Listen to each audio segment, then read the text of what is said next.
Hello, my name is Marianne. I'm the owner and the counsellor at Marianne Hanson Counselling Service, where I work with couples and individuals, and I specialise in the areas of stress, depression, low self-esteem and relationships. Now, I'm also a coach, and for all of my information you can go to my Facebook page, Marianne Hanson Counselling Service. You can also find me on Instagram as Marianne Hanson Counsellor.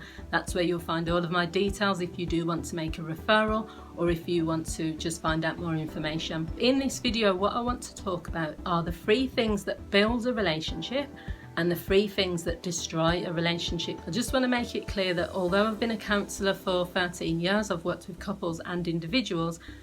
Every couple is individual and unique. So what works for one person might not work for the others. Every couple operates in their own unique way. But these are just some common themes that I feel would be useful. And please feel free to leave your comments and let me know what you think. So the first thing that is really important to build your relationship is open, honest communication. Communication in itself is one of the biggest foundations for any successful relationship. If you've been following my YouTube channel for a number of years and also my Facebook page, you will know that I've made plenty of videos talking about this. It's a very important topic because without good communication, most relationships cannot build, they can't grow, and they can't be successful. This means that you have to recognise the barriers to communication. You have to be courageous enough to communicate how you really feel, even at times where it's not what the other person wants to hear. You have to be communicating in an effective way so that your partner understands what you're trying to say, but also so that you can work as a team. That's another video I've made, working as a team in your relationship, which I will either link if I remember, or you can check that out on my YouTube channel. The second thing, which is really important to build a relationship, is intimacy and connection.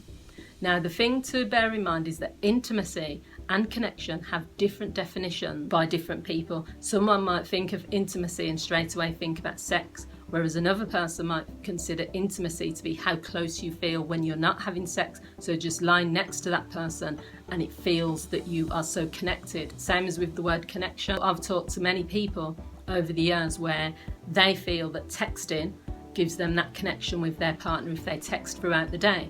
Other couples have said texting throughout the day is a pain because I'm busy and I don't want to do that. I feel the connection when I'm close to my partner. So the key thing there is to check out what your partner feels is connection and intimacy, and then for you to also figure out what you feel is connection and intimacy, and then you come to some sort of compromise as a couple. The third thing that can build your relationship is an acceptance, trust and respect. I know that they're 3 things altogether, but they are linked.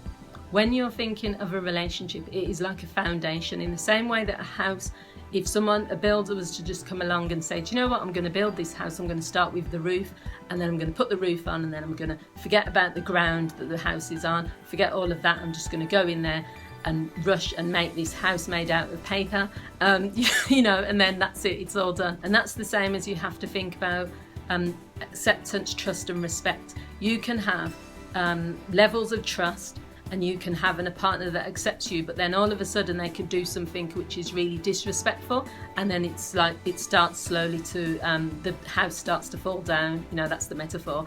But obviously the relationship, same as with trust, someone can go out and cheat, and then that trust just comes tumbling down, and then it takes a long time to build it back up again. The good thing is that it can be restored, but it takes a lot of work. So the key thing to build your relationship is try not to allow that to be destroyed in the first place. So back to just things that can destroy your relationship: cheating and breaking the trust, which is what I've just mentioned. Although cheating happens for a number of reasons, and this isn't a video to criticise or judge anyone.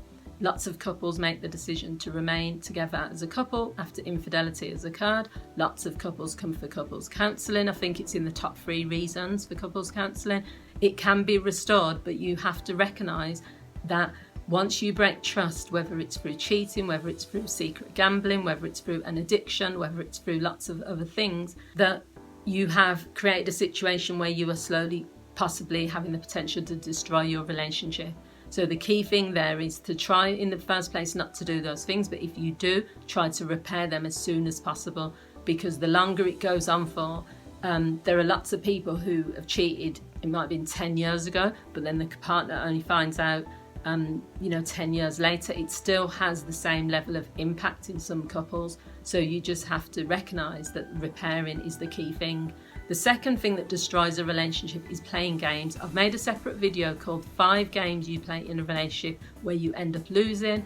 I just feel that game playing is where you're trying to like get one up on the other person. Okay, they've cheated, I'm going to revenge cheat. They're not going to text me, I'm not going to text them. They're going to treat me like this, I'm not going to let them know how I feel. I'm just going to get them back. It just always backfires because both of you end up losing. Your partner doesn't end up winning because they're playing games with you, and then you're sort of letting them off the hook a little bit because you're saying, right, I'll match you, I'll play something else. Instead of just addressing it and saying, do you know what? If you keep letting me down when you keep telling me you're going to turn up, this will be the consequence. Then that's game over, end of the game. And there's more to it than that, and I'll probably make another video discussing this as well. And the third thing that can destroy a relationship is creating either physical or emotional distance. When you're together as a couple, you should try as much as possible, it doesn't matter how long you've been together, to create lots of opportunities where you can be close to each other, physical proximity. So when people are doing things like living in separate bedrooms, where they're sitting apart on different chairs when they're watching TV, it's not to say you have to be joined at the hip, but intimacy is created through those little moments that you have. So it doesn't mean it always has to be, yeah, we're lying on each other's lap or we are cuddling each other all the time. But I think when there's lots of physical distance, so you're going off, you're doing your own activities, you're seeing each other less, you are spending less time in the same room, one person's in one room doing something, you're doing another. It's fine to do those things because that is, you know, daily life. But I think it's about mindfully creating the space where you can say, do you know what, I want to just spend a bit of time with my partner. So they could be in the kitchen washing up, and you might come in there, sit on the chair, on the dining room chair, be chatting to them as they're washing up, come up slowly behind them and just give them a hug, say thank you, you know, for doing the washing up. It just creates those little moments. And emotional distance is where you are just, so much is going on in your life, maybe you're stressed at work, maybe so much is happening that there's an emotional distance where you can't connect with your partner, and that is caused where you've got too much brain clutter or things going on, you don't work through it, you're not letting your partner know that you just can't talk anymore, or you can't help them with whatever issue they're having, and it causes a massive issue. This is something that's come up for many of my clients where they've just said, I feel like my partner isn't there anymore, I feel like there's no emotional connection. I'll tell them something really serious that's happened in my life. There's no response. There's no loving reassurance or anything like that.